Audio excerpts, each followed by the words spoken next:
ሳይጠናቀቁና ከመከስከሳቸው በፊት የአስቸኳይ ጊዜ ማረፊያ ለማድረግ ይወስንና አውሮፕላኑን በውሃ ላይ በሰላም ያሳርፋል። ዲክሰንም የአደጋ ጊዜ ጃኬቱን ለብሶ በሚቀጥለው ማለዳ ዲክሰንና ጂን ስለተፈጠረው ነገር ትንሽ ሰጣ ገባ ውስጥ ይገባሉ። አንዳቸው ሌላቸውን ስህተት ሰርቶ ሊሆን እንደሚችል በተዘዋዋሪ ይጠቁማሉ። እንዲህ አይነት ንግግር የትም እንደማያደርሳቸው በመረዳት አንድ አውሮፕላን በአካባቢው ቢመጣ በንቃት ለመከታተል ይወስናሉ። እንደ ዕድል ሆኖ ከጥቂት ሰዓታት በኋላ አንድ አውሮፕላን በአቅራቢያቸው ይበራል።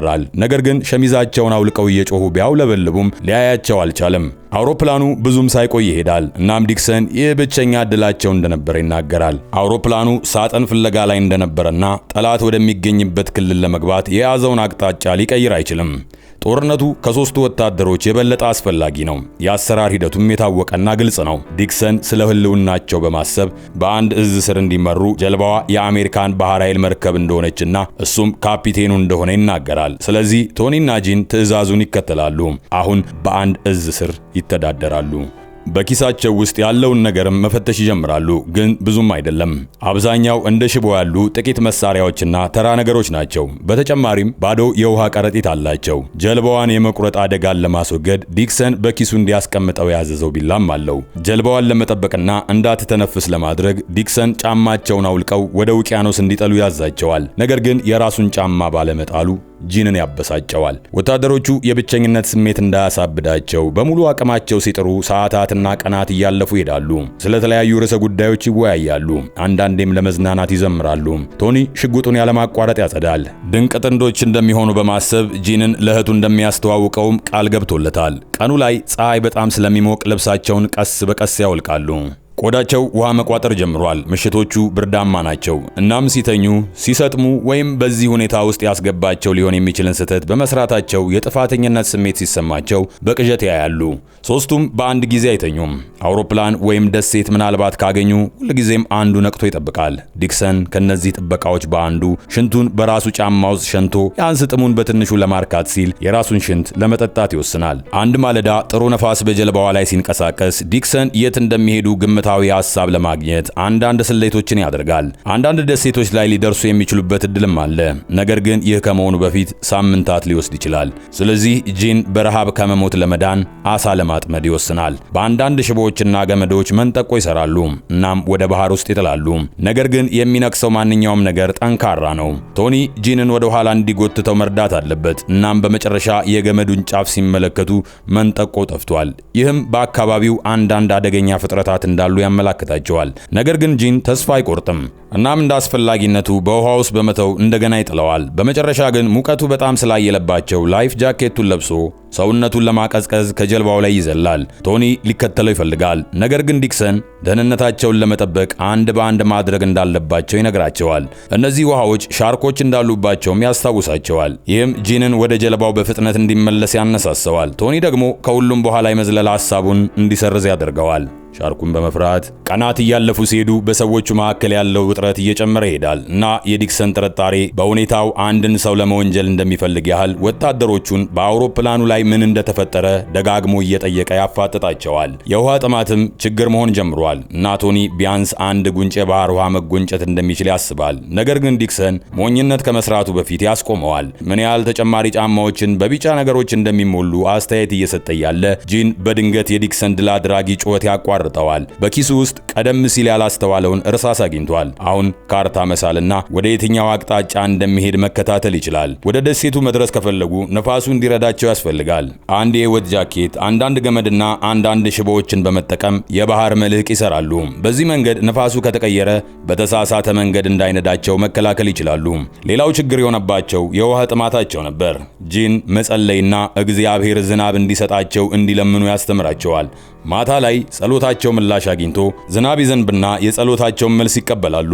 በደስታ እየሳቁ በሸሚዛቸውና በውሃ ከረጢታቸው ላይ በተቻለ መጠን ብዙ የዝናብ ውሃ ይሰበስባሉ። ከተንሳፈፉ ከአንድ ሳምንት በኋላ በመንጠቆው ማንኛውንም ነገር በመያዝ ሲጥል በመጨረሻ ይደክመዋል። ስለዚህ የዲክሰንን ተቃውሞና ጀልባውን ያለበትን ስጋት ችላ በማለት ቢላዋውን ያወጣል። በውሃው ላይ በዘፈቀደ ከወጋ በኋላ ጂን በሚገርም ሁኔታ ይሳካለትና ሻርክ መግደል ችሏል። ይህንንም ወደ ጀልባው አምጥተው በቅርብ ጊዜ የበላቸውን ትናንሽ አሳዎች ለመብላት ሆዱን ይከፍቱታል። በኋላ ላይ እንደ ማጥመጃ ለመጠቀም የሻርክ ስጋውን በካልሲያቸው ውስጥ ያስቀምጣሉ። ከዛም በኋላ ይህ ትንሽ ራት አንዳንድ ከባድ መዘዞችን ያስከትላል። ጀልባዋን ለማጽዳት የሻርኩን ደም ወደ ባህር ውስጥ ስለጣሉት ሌሎች ሻርኮች ደሙን እያሸተቱ ተከትለዋቸው ነበር። ስለዚህ ምሽት ላይ እንቅልፍ የወሰደው ጂን እጁን በውሃ ውስጥ ሲያስገባ ይነከሳል። እንደ ዕድል ሆኖ ጠቅላላውን ከመበላቱ በፊት አውጥቶታል። እናም ዲክሰን በቶኒ ፋሻ ጠቅልሎታል። ነገር ግን ጉዳቱ ተከስቷል። አደጋው ከተከሰተ ከ2 ሳምንት በኋላ ምንም እንኳን እንደ ሻርክ ሌላ ምርኮ ባያገኙም የውሃ ከረጢታቸውን ለመሙላት አንድ ተጨማሪ የዝናብ ቀን ያገኛሉ። ተስፋን ማቆየት ከባድ እየሆነ መጥቷል። እናም ቶኒ አንዳንድ ተስፋ አስቆራጭ ሐሳቦችን በማሰብ ሽጉጡን ማየት ይጀምራል። ጂን ወፍ በጀልባው ጠርዝ ላይ ሲያርፍ ይመለከትና ይተኩስና ይገድለዋል። ወደ ውቅያኖስ ውስጥ ትወድቃለች። ዲክሰን ጊዜ ሳያባክን መልሶ ለማግኘት ዘሎ ይገባል። ነገር ግን የወፏ ደም የሻርክ ትኩረት ስቧል። ሁለቱ ሊተኩስ ይሞክራሉ፣ ግን ሽጉጡ ስታክ ያደርጋል። ስለዚህ ዲክሰን በተቻለ ፍጥነት ከመዋኘት ሌላ አማራጭ የለውም። እንደ ድል ሆኖ ከመያዙ በፊት ግዳዩን ይዞ ወደ ጀልባው ይመለሳል እና አሁን የሚበሉት የወፍ ስጋ አላቸው። ዲክሰን የዶሮ ስጋ እንደሚመስል ያስባል። ለ2 ቀናት ንፋስ አልነበረም። እናም ወደ ደሴቶቹ እየቀረቡ አይደሉም። አውሮፕላናቸው ከጠፋ በኋላ መነሻቸው ምን እንደሆነ እንኳን ሳያውቅ እንዴት ቦታቸውን ማስላት እንደቻለ ባለመረዳት ዲክሰንን ካርታውን እንዲያሳየው ይጠይቀዋል። አውሮፕላኑ የጠፋው በዲክሰን ምክንያት እንደሆነ ያስባል። ምክንያቱም በሆነ መንገድ ከክልል ውጪ ስላበረራቸው ነበር። ብዙ ከተጨቃጨቁና ከተጫዋጫሁ በኋላ ዲክሰን ከጥቂት ቀናት በፊት ደሴቶቹን ለማየት ሲጠብቅ እንደነበር አምኗል። ስለዚህ አቅጣጫቸው ጠፍቷል። በመጨረሻ ወደ ማስታወስ ችሎታው ይመለስና በአውሮፕላኑ ላይ ምን እንደተፈጠረ ያስታውሳል። እንቅልፍ ወስዶት ነበር። በሚያሳዝን ሁኔታ ሸለብታ ትንሽዬ እንቅልፍ ወስዳው ነበር። ለጥቂት ደቂቃዎች ቢሆንም መስመራቸውን ለመሳት ግን በቂ ነበረ። ለስህተቱ ይቅርታ ይጠይቃል። ይህንን ፈጽሞ ማካካስ እንደማይቻል ያውቃል። በሐዘን ስሜት ወደ ጀልባው ያጎነብሳል። ነገር ግን ለማሻሻል ጂን ካርታውን አንስቶ ፍጹም ላይሆን ቢችልም ወደ ቤታቸው ለመመለስ ያላቸው ብቸኛ ተስፋ ይህ እንደሆነ ይናገራል። ቶኒ የራሳቸውን ንፋስ ስለማምረት ቀልድ ሲናገር ዲክሰን አንድ ሐሳብ ይመጣለታል። የጂንን ቢላዋ በመጠቀም የጫማዎቹን ሶሎች ይቆርጣል። እነዚያንም ለመቅዘፍ ይጠቀሙባቸዋል። ክስተቱ ከተፈጠረ ከ1 ወር በኋላ በመጨረሻ እንደገና ዝናብ ያገኛሉ። የዛሬው ዝናብ ግን ገር ዝናብ አልነበረም፣ ከነጎድጓድ ጋር የተቀላቀለ ማዕበል ያለበት ዝናብ እንጂ። ተራ ዝናብ አይደለም። ሞገደኛ ንፋስ ያስነሳል፣ እናም ጀልባዋን ይገለብጣታል። ከዛም በኋላ በውሃው ላይ ይወድቃሉ እና ጥቂት መሳሪያዎቻቸውና ለመቅዘፍ ያዘጋጁት የጫማ ሶልን ጨምሮ ያጣሉ። ነገር ግን ጀልባዋ በጣም አስፈላጊ ነች። እርስ በርሳቸው በመያያዝ ይገናኙና በንፋሱ እርዳታ ማዕበሉ እስኪያልፍ ድረስ ተቃቅፈው ጀልባዋን ወደ ነበረችበት ቦታ ይመልሷታል። ጠዋት ላይ ዝናቡ ይጠፋል። ነገር ግን ወታደሮቹ ከመተኛት ውጪ ሌላ ምንም ነገር ለማድረግ በጣም ደክሟቸዋል። ተስፋ በመቁረጣቸው ንግግራቸው አሳዛኝ ሆኗል። ከሞቱት አንዱ አስክሬን ምግብ ሊሆን ስለሚችል ምን ማድረግ እንዳለባቸው መወያየት ጀምረዋል። ተስፋ የቆረጠ ሰው ወሬ ነው። ቤተሰቦቻቸው እነሱ እንደሞቱ እንደሚያስቡም ይነጋገራሉ። ቶኒና ጂን ለሰራው ስህተት ወደ ወታደራዊ ፍርድ ቤት እንደማይልኩት ሲናገሩ ዲክሰን ማልቀስ ይጀምራል። በዚህ አሳዛኝ ስሜት ደክሟቸውና አሁን ተስፋ ለመቁረጥ በጣም እየተቃረቡ እንደመጡ በማሰብ ቶኒ ጓደኞቹን ቢያንስ በመሞከር ለመሄድ በእጃቸው እንዲቀስፉ ያነሳሳቸዋል። ይህ በጣም ስለሚያደክማቸው ዲክሰን አልፈልግም ያለውን ነገር ያደርጋል። ይህም የባህር ውሃ መጠጣት ነበር እና ቶኒ በጣም ከመተኛቱ የተነሳ ለአፍታ እንደሞተ ያምናሉ። በድንገት ጂን ርቀት ላይ አረንጓዴ ነገር ሲያይ ተነስቶ ይቀመጣል። በመጨረሻ ደሴት አግኝተዋል።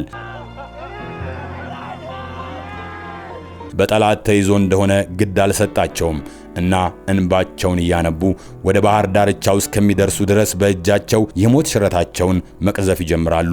ይህ የመጨረሻ እርምጃቸው ወደ ባህር ዳርቻው ይገፋቸዋል። ሦስቱም በደህና በአሸዋው ላይ ያርፋሉ። እናም በአቅራቢያቸው 2 ጎጆዎችን አይተው በሚንገዳገዱ እግሮቻቸው ወደዚያው ይሄዳሉ። ይህ መዳረሻ ያገኙት የካቲት በ21ኛው ቀን ላይ ነበረ። ባህር ላይ ጠፍተው 34 ቀናትን ካሳለፉና በጀልባቸው ከ1000 ማይል በላይ ከተጓዙ በኋላ ነበር ይህ የተከሰተው። በኋላ ላይ ዲክሰን ወታደሮቹን በሰላም በመምራቱ የባህር ኃይል መስቀል ሽልማት ተሰጥቶታል። ነገር ግን በድጋሚ የውጊያ ተልዕኮ ላይ አይሳተፍም ወይም አይበርም። በደረሰበት ጉዳት ምክንያት ቶኒ እንደፈለገው የባህር ኃይልን በማገልገል መቀጠል አልቻለም እና በ1986 ሲሞት አመዱ በባህር ላይ ተበትኗል። ጂን በጦርነቱ ላይ እንደ ራዲዮ ኦፕሬተር አገልግሏል። እናም በ1946 የቶኒን እህት አገባ። አጌንስት ዘ ሰን። ለዛሬ ይዤላችሁ የቀረብኩት የፊልም ዳሰሳ በዚሁ ያበቃል። ተጨማሪ የፊልም ክለሳዎችን ለማግኘት ሰብስክራይብ በማድረግ የደውል ምልክቷን ተጫኗት። ቪዲዮ ከተመቻችሁ ላይክ አድርጉት። ተመልሰን እንገናኛለን። እወዳችኋለሁ።